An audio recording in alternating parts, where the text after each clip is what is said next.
周一長談深入時事話題。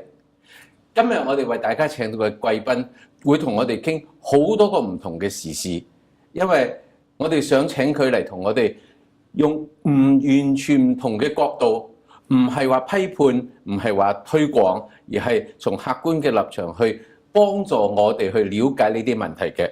我哋今日嘅貴賓呢，係大家好熟悉嘅艾文信先生，就係我哋原本嘅外交部長，亦都係國際貿易部長嘅 David Emerson。今日好高興佢今日嚟呢處同我哋傾下我哋一系列嘅時事話題。David, welcome and thank you very much to come to Monday Forum. Thank you, BC. It's great to be here. Well, the Monday Forum is designed to talk about current issues, but we found that many current issues are more than current. It's recurring and recurring and recurring. And everyone seems to be playing with the issues, the problems, but we never seem to find any solution or anyone have the heart to provide a solution. We're not here to ask you for immediate solutions, but can you help us to look at the following issues from a different perspective so that we can also look at the issues differently and not just fighting over the problems. My first question is very hot. Real estate hot markets. Yeah, everyone is talking about this and everyone was trying to find solutions to deal with their perspective. Foreign investments, even racial the comments. But is this really that bad that we have a very hot real estate market that everyone wants to buy? And is there any way that we can look at it in a more balanced way? Yeah.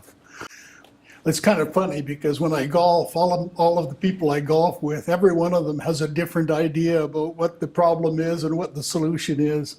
I think, as you were, implying, having a strong real estate market is not a bad thing. It means that there is a demand to live in Vancouver, to be part of this community. And yes, it does show up in real estate prices because, as you know, real estate prices are really shaped by a small sliver of the market. Maybe 2% of the housing market will transact in a given year. So it doesn't take big swings in demand to result in big changes in prices. And I think what you're seeing now is people look at symptoms. They worry about their kids and their affordability of housing for their kids. They look at where people are coming from. They wonder about whether we shouldn't have government intervene in terms of more taxes. And everybody has got their favorite scheme for fixing what I think is a fairly complex problem, but I think an awful lot of a lot of the discussion is around symptoms rather than the underlying causes. For example, when was the last time you heard someone talk about if we've got an affordability problem in terms of real estate in BC, is it to do only with the price of housing, or should we be thinking more extensively and more rigorously about income and employment opportunities for the young people? Because that's what's in the denominator, of course. You've got the median house price divided by the median income.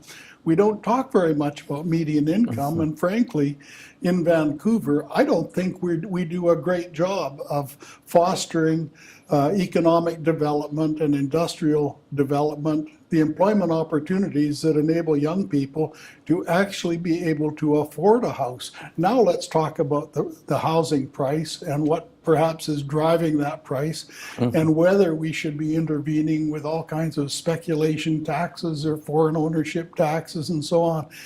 There are things that we can do, but it's not all about just more taxes. As I had a conversation with a very senior reporter who was here for half a century already, and she said that this is nothing new. During the 50s and 60s, the middle class has been pushed out of the west side of Vancouver, and that is something natural. Do you also look at this kind of economic development as a natural development? Well, your friend or colleague commenting on the longer term, the real estate market in BC has traditionally been extremely cyclical. And in the old days, a little less so now, real estate markets were actually correlated with commodity cycles. So if you had mining products, which we produced a lot of in those days, or forest products at the peak of a cycle, it would flow through because cash and income boost would flow through to the economy, and that would result in increases in real estate markets. And the same in the old days, these same commodity markets would cause spikes in the Vancouver Stock Exchange. So you'd get a bunch of brokers and people involved in the stock market would all of a sudden be able to afford bigger and better houses. So you would have these swings in the market that were really driven from commodities. This cycle is not really a commodity cycle because, as you know, we're in a down commodity cycle right now, but we're in a time frame where Vancouver has really become a very attractive city, a very livable city in the context of the global economy. So now we're not talking about just who can afford a house from within BC. We've got the international community as a major source of buyers for BC real estate. And it's not just one country, it's broadly international because Vancouver has become a star city in a global setting. So you talked about symptom and the source of the problem. So Vancouver being desirable around the world, and our competitors are buying a house. The buyer's market became a global market. That's the source of all these problems? Absolutely. And I think a lot of people would say that with the Olympics and Expo 86, we became known in the global marketplace, and we did that by design. We wanted people who had wealth and who had business contacts and business interest to take note of Vancouver and to come and be part of the Vancouver community. Now they're doing that. We're complaining. I start the program by saying we are not looking for immediate solutions, but is there any way that we can ease the symptom of these growing pains? I think there is. For one thing, affordable housing has been a kind of a festering sore in the Vancouver area for as long as I can remember. And that goes back to when I was a public servant in Victoria. So I think a little more focus by the government, particularly the province, on supporting affordable housing would be helpful. We too often let municipal governments off the hook because an awful lot of the housing stock and the limitations in the housing stock come because of zoning and municipal restrictions that prevent a fairly rapid expansion of the housing stock. Now, the flip side of that one is a lot of the zoning restrictions are to create Vancouver as a highly livable city, but it does have a flip side, which is the more livable you make it and the more you orient your zoning to make sure that people who are already living here are happy about their neighborhood and their environment. That does have supply implications for the housing market, and perhaps at some point we should be moving carefully, but looking at what we do by way of zoning and permitting increases in supply when the demand is there. Well, recently, led by Justin Trudeau, the Prime Minister is trying to get all three levels of government to sit down to talk about this. And it seems that it's, of course, it's never too late, but finally they are starting it. Is there any suggestion that you think should be on top of the agenda when three governments are sitting there, instead of blaming each other or trying to say that you have all the resources, you have all the keys to all the answers to the questions? What should be on top of the agenda when they start to talk? Canada is historically, because of our federal system with basically three different levels of government with overlapping jurisdictions, has been a country in which finger pointing has always been easier than collaboration and cooperation. And so I would say that different governments have different capabilities. The federal government has the greatest fiscal capability. So I think it would certainly be in order for the federal government to make funding available for land assembly and land acquisition, affordable housing, that type of thing. The municipal authorities should be looking at what they can do to expedite lot servicing and the whole process around local approvals and zoning and that type of thing.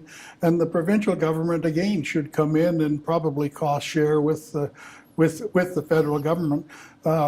I would really be reluctant to come in and sort of take the easy way out, which is, oh, let's put a tax on vacant units, or let's put a speculation tax in place.